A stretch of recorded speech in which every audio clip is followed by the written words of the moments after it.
Estudio de esta tarde nos toca la lección número 5.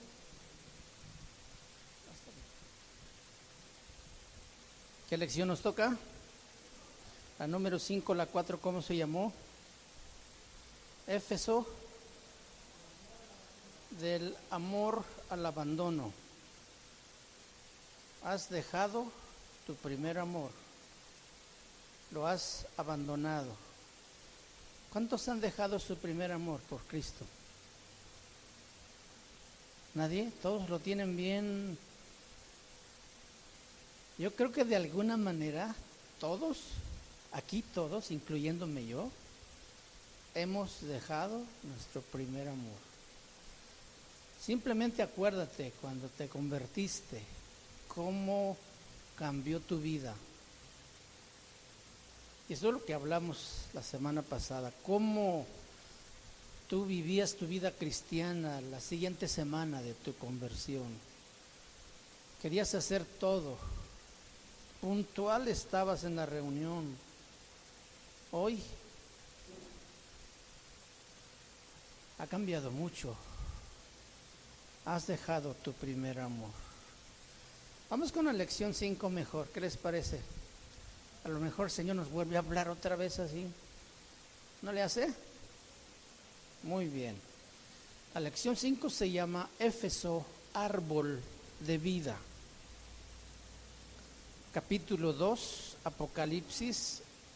Volvamos a leer los versículos 1 al 7. La palabra del Señor dice: escribe al ángel de la iglesia en Éfeso, el que tiene las 7 estrellas en su diestra, el que anda en medio de los 7 candeleros de oro, dice esto: yo conozco tus obras y tu arduo trabajo y paciencia, y que no puedes soportar a los malos, y has probado a los que se dicen ser apóstoles y no lo son, y los has hallado mentirosos. Y has sufrido y has tenido paciencia y has trabajado arduamente por amor de mi nombre, y no has desmayado. Pero tengo contra ti que has dejado tu primer amor. Recuerda por tanto de dónde has caído y arrepiéntete y haz las primeras obras, pues si no, vendré pronto a ti y quitaré tu candelero de su lugar si no te hubieres arrepentido. Hoy vamos a centrarnos en estos últimos 2 versículos, 6 y 7, dice: pero tienes esto, que aborreces las obras de los nicolaitas, las cuales yo también aborrezco. El que tiene oído, oiga lo que el Espíritu dice a las iglesias. Al que venciere le daré de comer del árbol de vida, el cual está en medio del paraíso de Dios. Padre, en esta tarde una vez más queremos preparar nuestro corazón para escuchar lo que tú tienes que decirnos, no lo que nosotros queremos oír. Muchas gracias te damos porque tenemos el privilegio de poder escuchar tu voz y aprender a aplicar tu palabra a nuestra vida cada día, Señor, para ser esa iglesia modelo que tú esperas que esta iglesia sea, Señor. En tus manos ponemos esta palabra, Señor, para que la ponga muy profundo en nuestro corazón y nos ayude, Señor, a vivir, a hacer las cosas que tú esperas, Señor. Te lo pedimos en el nombre de Cristo Jesús. Amén. Amén. Lea conmigo, por favor, el versículo 6 y 7. Leamos juntos. Versículos 6 y 7 de Apocalipsis 2. ¿Ya lo tiene? A ver, léalo fuerte. Dice: pero tienes esto, que aborreces las obras de los nicolaitas, las cuales yo también aborrezco. El que tiene oído, oiga lo que el Espíritu dice a las iglesias. Al que venciere le daré a comer del árbol de la vida, el cual está en medio del paraíso de Dios. No sé si has notado en estos 2 versículos, pareciera que no tiene ninguna conexión, pero tiene una relación muy amplia y compleja también. Y lo que conecta estos 2 versículos se llama Jesucristo. En el versículo 6 habla de los nicolaitas Y en el versículo 7 habla del árbol de vida. ¿Cómo están conectados estas dos cosas? En el versículo 6 dice, pero tienes esto. Habla de una aparente virtud, pero como ya recordamos en las lecciones anteriores, ya miramos las virtudes que esta iglesia tenía. Y no se encuentra ahí esa palabra de los nicolaitas, a las cuales la iglesia estaba aborreciendo y que también Dios aborrece. El apóstol Pablo nos enseña que la vida cristiana es una vida de lucha constante, en el que podemos salir victoriosos o también podemos salir derrotados, pero es una lucha. Habrá momentos de victoria y también habrá momentos de derrota. No todo es victoria, pero gracias a Dios también que no todo es derrota. La iglesia de Éfeso había recibido una reprimenda terrible, un golpe al hígado muy fuerte, que después de mencionar todas sus virtudes y que eran muy loables, muy fuertes, echó a perder todo. Esas virtudes las echó a perder el haber perdido ese primer amor, el haber dejado, el haber abandonado el primer amor. Pero con este versículo aprendemos que no importa cómo tú te puedes caer. Puedes caerte por un descuido, por ignorar, por no ver, por tropezar, o a veces por torpeza. Y aunque Jesús recrimina este pecado de la iglesia en Éfeso, también es cierto que resalta un esfuerzo de levantarse. Cuando nos tropezamos y caemos, no nos quedamos en el suelo contemplando el piso, ¿verdad? Lo primero que hacemos es intentar levantarnos inmediatamente. Hay algunos creyentes que han pasado meses en su rehabilitación para levantarse. Dios dice a Éfeso, y dio la oportunidad a Éfeso de levantarse rápido. La frase, pero tienes esto, quiere decir, veo tu esfuerzo por levantarte.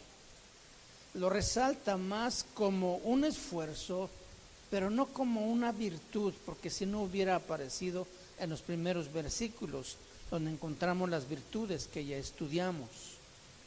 Aquí hay un esfuerzo por tratar de levantarse, de retomar el amor por Jesucristo que ya habían dejado atrás. Luego en el versículo 7 dice, al que venciere, le daré a comer del árbol de vida. Lo que quiere decir entonces que es una lucha, al que venciere.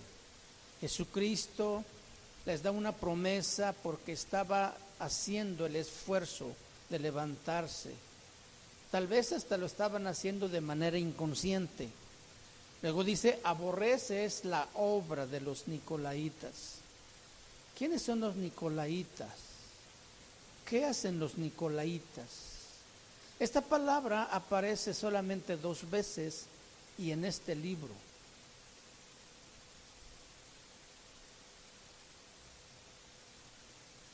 Los nicolaitas eran un grupo sectario, nombre que aparece 2 veces en el libro, y la iglesia de Éfeso las aborrecía y Jesucristo también. Aunque no aparecen con ese nombre, pero los nicolaitas están en toda la Biblia y están en muchas iglesias actualmente también. Cuando los efesios reciben este mensaje, ellos los conocían, porque para ellos era algo muy familiar. Los estaban aborreciendo, sabían que estaban allí. La palabra nicolaita es una palabra griega que está compuesta por 2 palabras. Nico, y no es el hermano Nico, Nikao, que quiere decir estar por encima o controlar en forma autoritaria con imposición. Nikao. Y Laos quiere decir pueblo, gente común. Entonces, nicolaíta quiere decir colocarse por encima de la gente común en forma autoritaria. Y estos eran los nicolaitas. Jesucristo, en relación con su iglesia, Él es la cabeza, todos lo sabemos. Y los nicolaitas tomaban esa posición como intermediarios. Ellos enseñaban que para llegar a Dios solamente podían hacerse por medio de ellos. Y así ellos ejercían control sobre la gente común, sobre la iglesia. Cuando una persona dice que para llegar a Dios es solamente a través de Él, ese es un nicolaíta. Ese concepto está en todas partes de la Biblia. Gente que ostenta ser el único intercesor para que puedan llegar a Dios, solo a través de ellos. Se colocan por debajo de Dios, pero por encima de la iglesia. La Biblia dice en Romanos 8:34, si quieres ir conmigo, Romanos 8:34. La palabra dice: ¿quién es el que condenará? Cristo es el que murió, más aún el que también resucitó, el que además está a la diestra de Dios, el que también intercede por nosotros. ¿Quién es el mediador aquí? Cristo Jesús. No es un nicolaíta, ¿verdad? Ninguna persona puede tomar control total de su vida, ni siquiera de su misma vida, porque entonces se está convirtiendo en un nicolaíta. El nicolaíta quiere controlar la iglesia y Dios aborrece eso. Jesucristo es el único mediador, el único eje sobre cual gira toda nuestra vida. Cuando un líder de la iglesia, cuando un líder toma control sobre la iglesia y dice que solo por medio de él pueden llegar a Dios, que solo por sus oraciones pueden llegar las respuestas, que solo por su dirección y enseñanza pueden andar seguros, están frente a un nicolaíta. Cuando una iglesia dice que solamente ellos tienen la verdad, cuando un pastor enseña que solamente él tiene la verdad, y si te apartas de la iglesia te vas a condenar y todas las maldiciones se te van a venir encima, estás frente a un nicolaíta. Son personas que toman control de la iglesia con temor y manipulan a la iglesia. La verdad está disponible para todos y no hay puente para llegar a Dios excepto Jesucristo. Amén. Jesús miraba a la iglesia de Éfeso tratando de levantarse, tratando de retomar ese amor que había perdido. Estaban rechazando a los nicolaitas, estaban buscando a Dios libremente. Tú puedes orar libremente y leer la Biblia, y Dios te escucha y te revela su verdad, porque Dios está presente en esa relación personal e individual que tú tienes.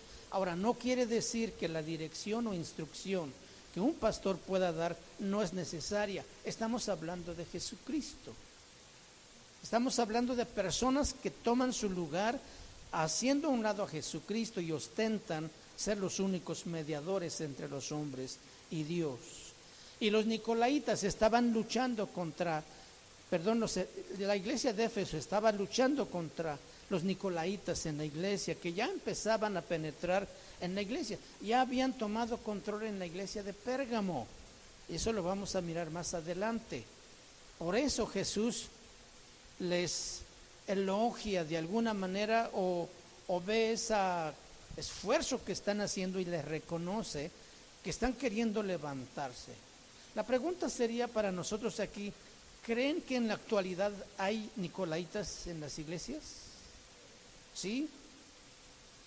Un nicolaíta lo que hace es expulsar a Jesucristo y ponerse en su lugar, pero en forma autoritaria. ¿Sí? Muy bien. Versículo 7 de Apocalipsis 2. El que tiene oído, oiga lo que el Espíritu dice a las iglesias. El versículo 7, aunque parece que es un versículo aparte, es la continuación del versículo 6. El que tiene oído para oír, oiga lo que el Espíritu dice a las iglesias. ¿Todos tenemos oído? ¿Sí? Todos podemos oír. Tenemos oídos naturales. ¿Está bien? Pero aquí está hablando de un oído interno que todo cristiano puede y debe tener a partir de cuando Cristo entra a su corazón. Cuando la persona nace de nuevo, Dios activa ese oído interno y es a través de ese oído interno, oído espiritual, por el que vamos a entender las verdades espirituales. Hay gente en la congregación que escucha con las orejas, pero no escucha con el oído interno espiritual. Dios quiere activar ese oído interno, porque ese oído interno es el que entiende las cosas del Espíritu. Primera de Corintios, capítulo 2, versículo 14. Primera de Corintios 2, 14. La palabra dice: pero el hombre natural, ¿el hombre qué? No está hablando del hombre espiritual, ¿verdad? Está hablando del hombre natural. Pero el hombre natural no percibe las cosas del Espíritu, que son del Espíritu de Dios, porque para él son locura y no las puede entender, porque se han de discernir espiritualmente. Hay gente que lee la Biblia y la conoce de lado a lado, pero no la entiende. Es que no tiene activado su oído espiritual.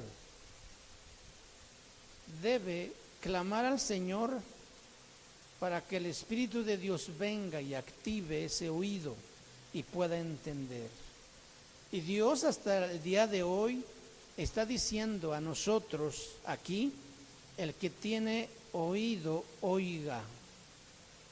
Porque Él conoce y sabe que entre nosotros aquí hay algunos que todavía no tienen ese oído espiritual.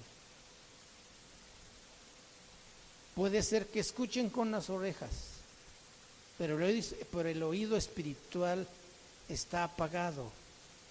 ¿Y sabe cómo se manifiesta eso? ¿Cómo se da a conocer una persona así? Porque escucha enseñanzas, escucha predicaciones, asiste a la alabanza, sirve a veces en la iglesia, pero su vida no cambia. El hecho de que su vida no cambie y siga haciendo las mismas cosas es que su oído espiritual no percibe las cosas del Espíritu de Dios. Y al no entenderlas, no las aplica a su vida, y al no aplicarlas, pues no produce cambios de actitud, de conducta, de manera de ser. Por eso el Señor está diciendo: el que tiene oído, oiga. Diciéndonos: ¿tienes oído espiritual? Entiende. Recapacita. Y ya no siga siendo igual. Dios nos está hablando hoy. Y todavía tiene este mensaje para nosotros, para todos. Al que venciere, le daré de comer del árbol de vida, animándonos para que nos esforcemos de buscar ese oído espiritual para entender las verdades de Dios. En respuesta a esa victoria, el Señor dice que va a permitirnos comer del árbol de la vida que está en medio del huerto de Dios. ¿Esto nos anima? A mí me anima a seguir luchando, porque el que tiene oído para oír puede entender y puede además vencer las luchas. Creo yo que ya debemos estar cansados de las derrotas. Debemos ya cansarnos de tanto perder. Nuestra misma naturaleza interna, carnal, nos hace tropezar, es cierto, Pero las palabras de ánimo que el Señor Jesús nos da aquí, el que venciere, al que se esfuerce y luche hasta el fin, Jesucristo le dará a comer del árbol de la vida. El enemigo nunca va a rehuir una lucha o un combate contigo, si hasta a Cristo Jesús también lo quiso vencer. Lo tentó en el monte. A nosotros siempre nos estará queriendo derrotar. En estos dos versículos, o más bien en el versículo 7, encontramos tres símbolos muy importantes. Y es uno, el árbol; segundo, comer; y tercero, fruto. ¿Cuál dijimos primero? Árbol, y luego comer, y luego fruto. ¿Qué simboliza el árbol? Vamos al libro de Lucas, capítulo 23, versículo 26. Lucas 23, 26. Y llevándole tomaron a cierto Simón de Cirene, que venía del campo, y le pusieron encima la cruz para que la llevase tras Jesús. Y le seguía gran multitud del pueblo y de mujeres que lloraban y hacían lamentación por él. Pero Jesús, vuelto hacia ellas, les dijo: hijas de Jerusalén, no lloréis por mí, sino llorad por vosotras mismas y por vuestros hijos. Porque he aquí vendrán días en que dirán: bienaventuradas las estériles y los vientres que no concibieron y los pechos que no criaron. Entonces comenzarán a decir a los montes: caed sobre nosotros, y a los collados: cubridnos. Y escuche esto, versículo 31. Porque si en el árbol verde hacen estas cosas, en el seco, ¿qué no se hará? Este versículo 31 es muy significativo. Pero versículos anteriores, cuando Jesús está llevando esa cruz, cuando ya lo crucifican, dice que ahí había un grupo de mujeres que lloraban y hacían lamento por él. ¿Y quién no iba a condolerse por la forma que estaban haciendo sufrir a nuestro Señor Jesucristo? Pero Jesús, en lugar de agradecerles el que le estuvieran acompañando y sintieran su dolor y expresaran esa tristeza también con él, él dice: mujeres, no lloren por mí, lloren por ustedes mismas y por sus hijos. No lloren por mí, porque yo voy a morir, pero yo voy a resucitar. Lloren por ustedes mismas, porque si la ira de Dios viene sobre ustedes, no van a tener escapatoria. ¿Quién puede escapar de la ira de Dios? Si no viene el amor de Dios a nuestro rescate, estamos perdidos. No lloren, les dice Jesús. Les está diciendo: yo voy a morir por un pecado que no cometí, sino por un pecado que cometieron ustedes. La ira de Dios cayó sobre Jesucristo porque llevaba nuestros pecados. Isaías 53 dice que Él llevó en la cruz nuestras dolencias y nuestros pecados.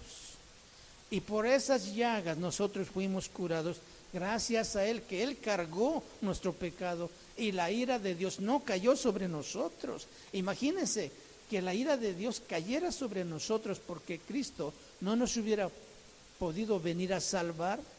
Pues pobre de nosotros, la ira de Dios no es cualquier cosa. Y por eso hasta en aquella misma hora, cuando Jesús estaba en la cruz a punto de morir o muriendo, dice que hubo oscuridad por 3 horas. Y clamando Jesús dijo: Elí, Elí, lama sabactani. Dios mío, ¿por qué me has abandonado? Aún ahí en ese momento de sufrimiento, el mayor dolor que Jesús experimentó no fueron los clavos ni los azotes, sino el abandono del Padre en ese instante que Él estaba llevando todas nuestras maldades, todos nuestros pecados, y que su Padre mismo no quería ver a su Hijo porque la ira de Dios estaba cayendo sobre él. Creo que nosotros no alcanzamos a entender o valorar cabalmente lo que Jesucristo hizo en la cruz. Por eso muchas veces vivimos una vida cristiana más o menos acomodada, para que no nos cueste tanto, para que no tengamos que sufrir, sin compromisos, para que no tengamos que responder, y no valoramos el sacrificio de Jesús. Jesús, como árbol verde con vida, pudo decir: nadie me la quita. Juan 10:18. Yo tengo poder para ponerla, pero también tengo poder para volverla a tomar. Eso solamente lo puede decir un árbol vivo, un árbol que da vida. Los árboles, nosotros, no podíamos hacer nada para salvarnos a nosotros mismos. La Biblia habla de hombres como árboles, ¿sí es cierto o no? Y nos exhorta a llevar fruto. Está hablando de árboles. También nos exhorta a permanecer unidos, adheridos a la raíz y al tronco, para que podamos dar mucho fruto. Entonces, hablando de los hombres, Jesucristo dice que el árbol es conocido por sus frutos que da. Juan el Bautista dice: ya el hacha está puesta a la raíz de los árboles, está listo para cuando se dé la orden de ser cortados y echarlos al fuego. Árboles está hablando de hombres. Y una fogata, usted sabe que se hace con árboles secos, con ramas o con troncos de árboles. Jesucristo vino en forma de árbol. ¿Por qué? Porque se hizo hombre. Pero no cualquier árbol. Ese es un árbol que tiene vida y puede dar vida. Entonces conocemos el versículo de San Juan 14:6. ¿Cómo dice? Y Jesús les dijo: yo soy el camino, la verdad y la vida. Ese árbol tiene vida y da vida. Yo soy vida, el camino, la verdad y la vida. Nadie viene al Padre sino por mí. Esto del árbol nos remonta hasta el huerto en el paraíso de Dios. Génesis capítulo 2, versículo 16. Vamos allá, por favor. Génesis 2, 16.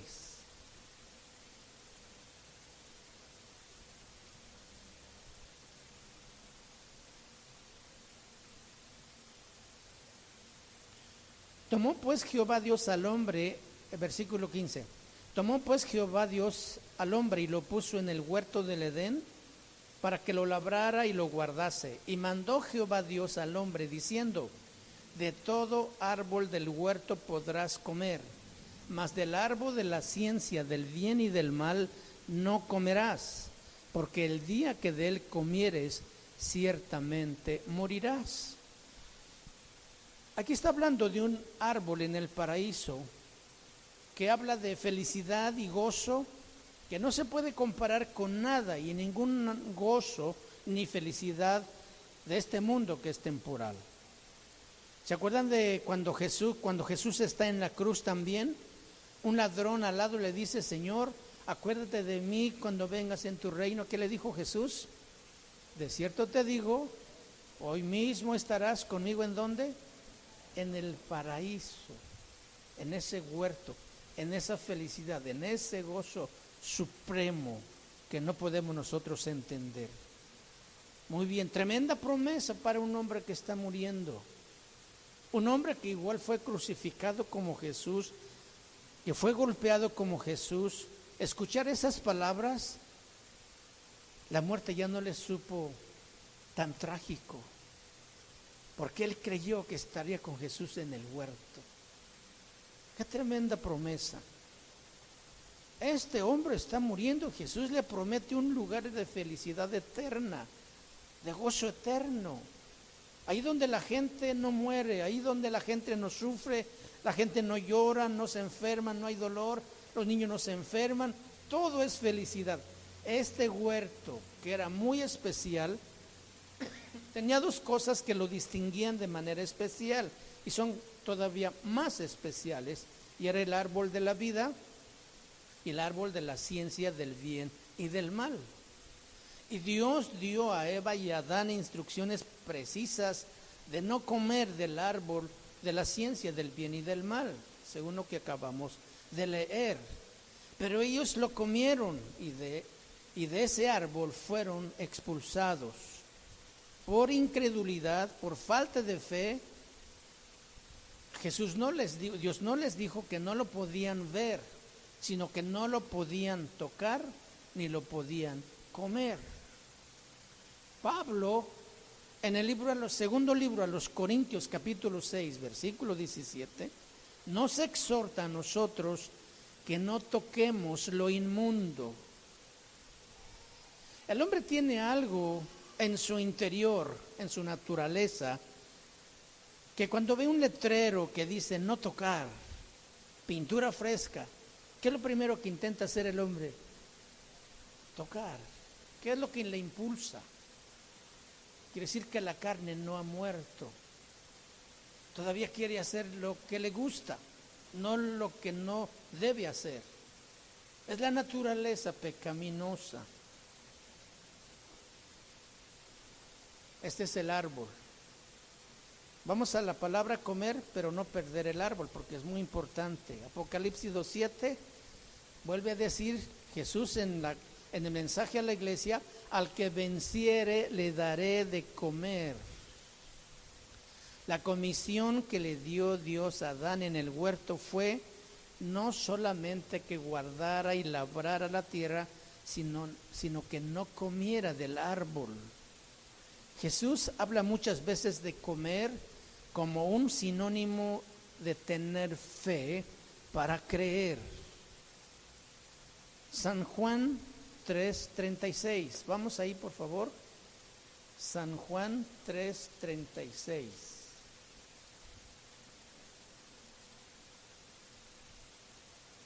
El que cree en mí, ¿qué dice ahí? Tiene vida eterna. Pero el que rehúsa creer en el Hijo no verá la vida, sino que la ira de Dios está sobre él. Vamos al capítulo 6, versículos 57 y 58. Dice la palabra de Dios: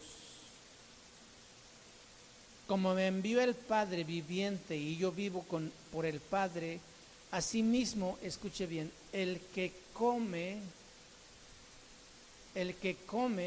él también vivirá por mí. Ahí está hablando de comer, está hablando de creer. 58. Este es el pan que descendió del cielo, no como vuestros padres comieron el maná y murieron. El que come de este pan, está hablando de su cuerpo, de su vida, el que come de este pan vivirá eternamente. Comer entonces es símbolo de creer. Hay otro versículo que dice: el que come mi carne y bebe mi sangre vivirá eternamente. ¿Qué es comer su carne? ¿Hacerlo pedazos y comerlo? ¿Beber su sangre es agarrar sangre de Jesús y tomarlo? No. Comer quiere decir creer en que Jesús se hizo carne, que se hizo hombre. Y beber su sangre quiere decir creer en su sacrificio. En la cruz fue que Él derramó su sangre. Entonces, comer la carne es creer que Cristo se hizo hombre, y beber su sangre es creer que su sacrificio fue perfecto y me puede salvar. Entonces, el que come su carne y bebe su sangre no morirá eternamente. Estamos aquí hablando de la palabra creer como sinónimo de comer. Si Él es el árbol de la vida, nosotros entonces comemos de Él. No solamente comemos, sino que también lo podemos palpar y lo podemos sentir. Muy bien, ahora vamos con el fruto, el tercer símbolo en ese versículo. En el huerto de Edén, cuando Adán y Eva estaban allí, comían del árbol de la vida, porque el árbol de la vida no se les prohibió comer, nomás se les prohibió comer del árbol de la ciencia del bien y del mal. Entonces ellos comían del árbol de la vida, que era un anuncio profético de una vida eterna, porque ellos no eran eternos cuando fueron creados, cuando todavía no pecaban, ellos no eran eternos, ellos vivían porque comían constantemente del árbol de la vida, y por eso tenían vida continua. De manera entonces, cuando ellos desobedecen, se les prohíbe alargar la mano. ¿Se acuerdan que la Biblia dice que cuando ellos fueron echados fuera, Dios puso querubines con espada encendida que se revolvían uno por otro lado para evitar que el hombre ahora con pecado viniera y alargara la mano y comiera del árbol de la vida y permanecieran vivos eternamente sin la esperanza de ninguna salvación? Es bien interesante esto. En el momento en que ellos dejaron de comer del árbol de la vida, ellos murieron. Fueron imposibilitados a comer del árbol, por eso fueron echados fuera. Los versículos que les mencioné ahorita están en Génesis capítulo 3, versículos 22 al 24. Y este es el engaño del enemigo. Cuando Satanás le dice, con que Dios les dijo que no coman del fruto de los árboles, la mujer dice, no, nos dio permiso de comer de los árboles, pero del árbol de la ciencia del bien y del mal, porque nos dijo que cuando de él comamos vamos a morir. Entonces le dice Satanás, no van a morir, sino que van a ser como Dios, entendiendo el bien y el mal. ¿Sí nos acordamos de eso? Muy bien. Entonces el engaño del enemigo es este: no morirán, sino que serán abiertos sus ojos. Y cuando ellos comieron y abrieron sus ojos, esa fe se fue y ellos murieron. Ellos abrieron sus ojos y vieron, y la fe se fue.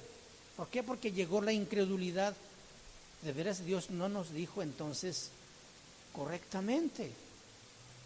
Dios nos ocultó algo. Y empezaron a dudar de Jesús, de Dios. ¿Cuántos conocen Hebreos 11:1? Es pues la fe, la certeza de lo que se espera, la convicción de lo que no se ve. Cuando Eva comió, abrió sus ojos, creyó que todo iba a ser más fácil, que ya no tenía que comer del árbol de la vida para seguir viviendo, porque iban a ser como Dios, sino que podían tener vida en sí mismos, y ella creyó equivocadamente porque Satanás la engañó. Eva no tenía realmente la intención de desobedecer el mandamiento, sino que ella fue engañada. La contraparte, cuando Adán come del fruto, él tenía la intención de que ambos fueran como Dios, porque él no fue engañado. Adán, cuando Adán comió del fruto, comió con el entendimiento, porque él sí sabía lo que iba a pasar.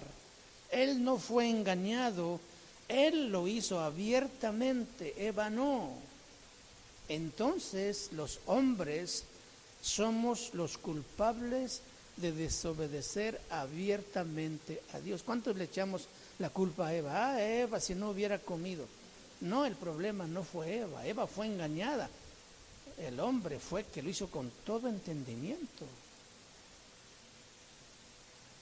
diciendo tal vez, pues ¿qué voy a hacer si Eva ya está muerta? Pues no, yo también voy a morir con ella. A lo mejor para solidarizarse con ella, porque era su mujer, pues no tuvo otra opción, pero él sí entendía perfectamente bien lo que iba a pasar. Esto es muy grave de lo que imaginamos. El árbol de la vida ya no podía darles vida.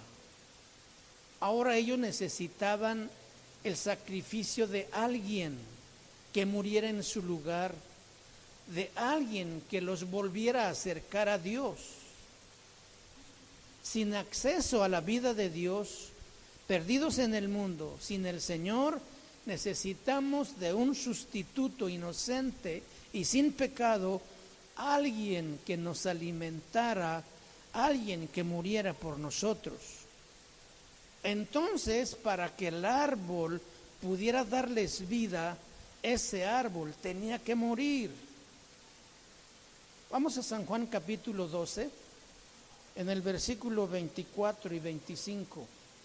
Juan 12, 24 y 25. De cierto, de cierto os digo, que si el grano de trigo no cae en la tierra y muere, queda solo, pero si muere, lleva mucho fruto. El que ama su vida la perderá, y el que aborrece su vida en este mundo, para vida eterna la guardará. Este pasaje hace mención de Adán y Eva. En el versículo 25 dice: el que ama su vida la perderá, y el que aborrece su vida en este mundo, para vida eterna la guardará. ¿Quién amó su vida como Eva? Nadie más que Eva. La amó tanto que, queriéndola conservar, la perdió por haber escuchado el engaño de Satanás. La gente amaba tanto a Éfeso, volviendo a la iglesia o a la ciudad, que la llamaban el paraíso. ¿Se acuerdan en lecciones anteriores?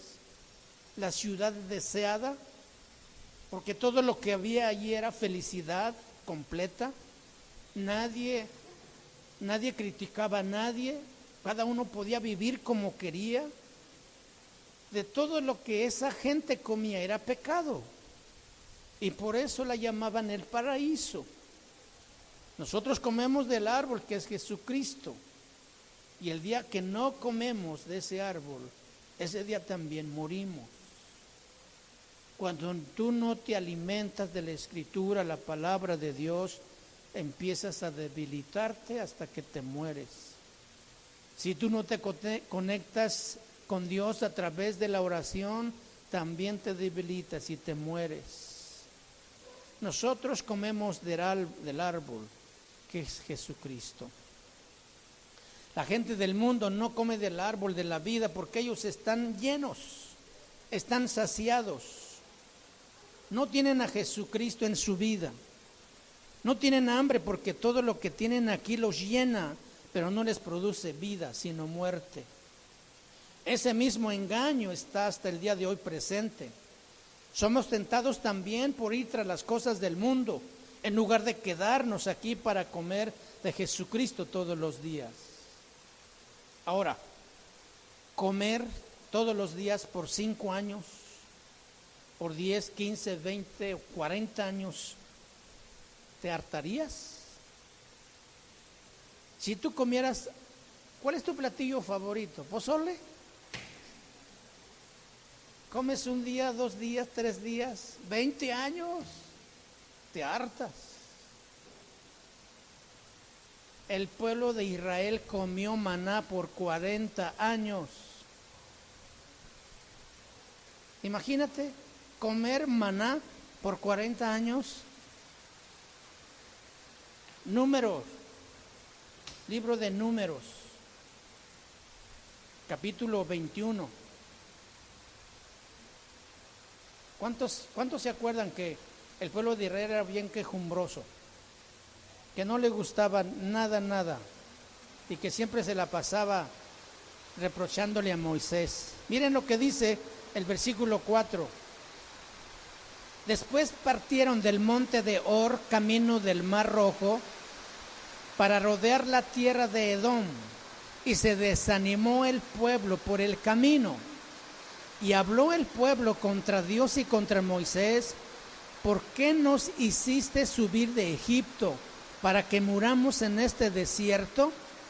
Pues no hay pan ni agua, y nuestra alma tiene fastidio de este pan tan liviano. El pueblo se hartó de comer maná y le reclamaron a Moisés: Luego tenían sed 3 días en el desierto sin tomar agua. Imagínate, era desesperante.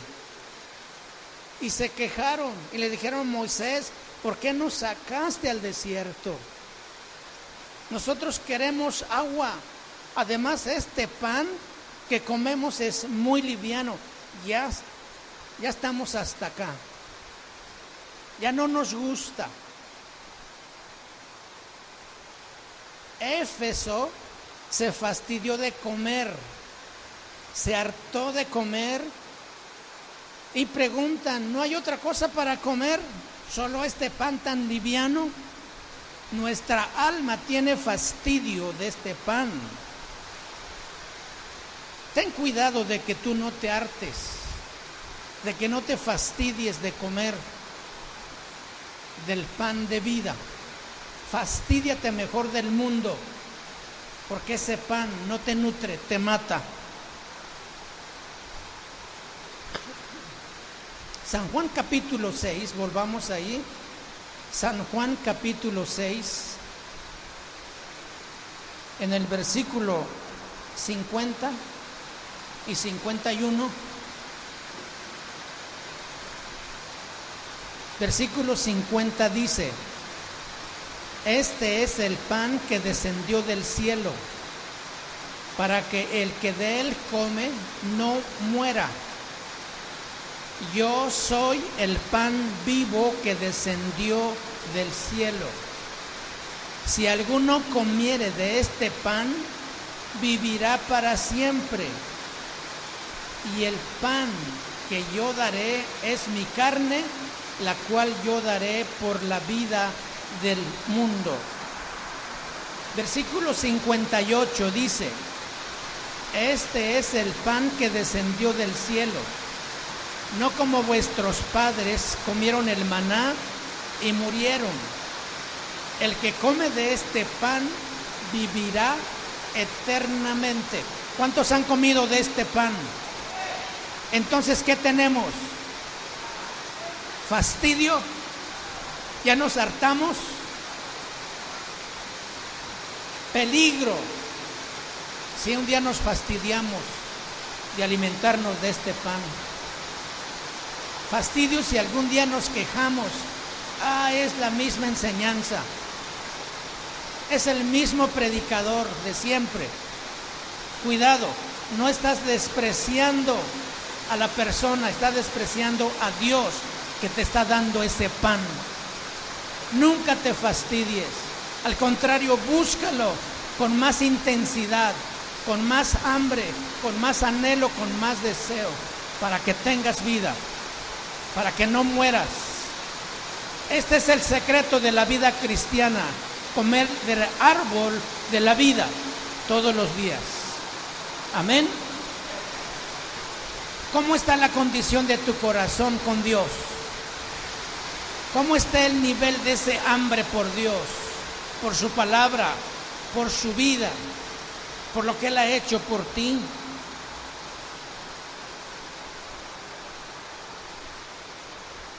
Tres días por el desierto sin tomar agua. Lo que hace Moisés cuando el pueblo viene a reclamarle, él clama a Dios. ¿Y qué le dice Dios? Vamos mejor allí a Éxodo capítulo 15. Éxodo capítulo 15, en el versículo 22, dice: e hizo Moisés que partiese Israel del Mar Rojo, y salieron al desierto de Sur, y anduvieron 3 días por el desierto sin hallar agua, y llegaron a Mara, y no pudieron beber las aguas de Mara porque eran amargas. Por eso le pusieron el nombre de Mara. Entonces el pueblo murmuró contra Moisés y dijo: ¿qué hemos de beber? Y Moisés clamó a Jehová, y Jehová le mostró un árbol y lo echó en las aguas, y las aguas se endulzaron. Allí les dio estatutos y ordenanzas, y allí los probó. El pueblo tiene sed, y viene y le reclama a Moisés. Moisés clama a Dios y Dios, en lugar de darle agua, le muestra un árbol. Lo bueno que Moisés no dice nada, simplemente obedece. Pero ¿qué harías tú? Tú tienes un montón de sed y clamas a Dios y pides agua y Dios te muestra un árbol. Bueno, hay árboles que en su corteza guardan agua y puedes a lo mejor rayar la corteza y tomar un poquito de agua. Entonces la gente que está enojada, que está molesta porque no le da agua a Moisés, no solamente mira que Moisés no les quiere dar agua, sino que les dice, vamos a cortar este árbol. Ahora, para entender esto, en el desierto no hay árboles. En el desierto hay arbustos, cactus, nopales. Pero este era un árbol. Y la misión era que la cortaran y le echaran al agua para convertir las aguas amargas en aguas dulces. Ese árbol es Jesucristo. Bien interesante.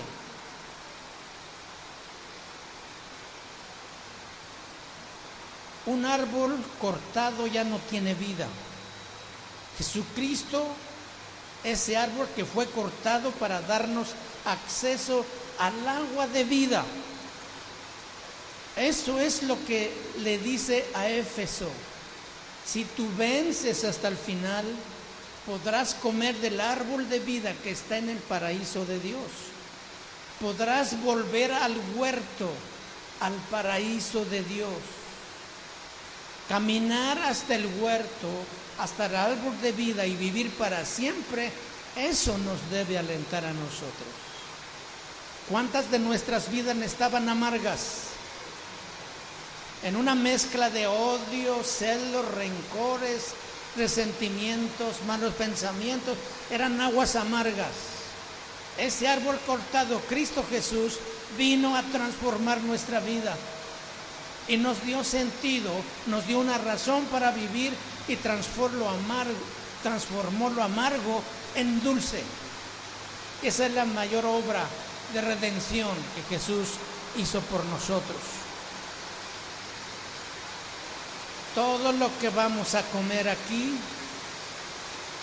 nos nutre por un tiempo, pero comer del árbol de la vida nos da vida eterna. Jesucristo es el único árbol que da vida. Y eso es lo que Dios ofrece a la iglesia, no solamente a la de Éfeso, sino a la iglesia de Manzanillo también, y a todas las iglesias del mundo. Levantarnos si nos hemos caído, si hemos fracasado, si hemos perdido la batalla como lo había perdido Éfeso. Levantarnos una vez más y buscar a Dios, volvernos a Él para que nos vuelva a dar vida eterna. Amén. Entonces, cuando tú caigas, no te desanimes, porque habrá derrotas, habrá fracasos. Tienes que levantarte lo más rápido que puedas. No te quedes ahí postrado lamentando tu situación o buscando culpables. Nadie más tiene la culpa más que tu propia decisión que has tomado, más tu propio descuido o tu propia negligencia. No culpes a nadie, porque tú y es Dios y tú el caminar con Cristo. Esa es la vida cristiana. Levantémonos entonces cuando caigamos y no perdamos tiempo. El árbol de la vida está allí y tenemos que correr a Él otra vez para volver a comer del fruto y vivir para siempre. Amén. A ver, pónganse de pie y den un fuerte aplauso a nuestro Dios, porque Él lo merece para siempre. Aleluya, gloria a Dios. A su nombre, a su nombre.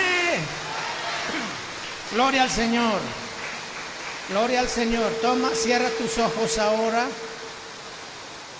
y vamos a orar a Dios, darle gracias, porque de ese árbol de vida nos nutrimos todos los días. De ese árbol de vida vivimos y nos fortalecemos. Por ese árbol de vida nos volvemos a levantar otra vez cuando fracasamos o caemos. Padre, te damos gracias en el nombre de Jesús. Gracias, Señor, porque siempre nos ofreces una oportunidad.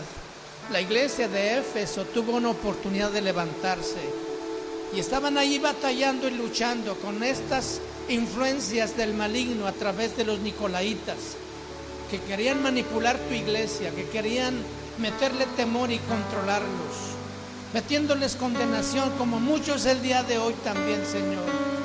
Te damos gracias porque aquí solamente tú eres quien gobierna, Señor.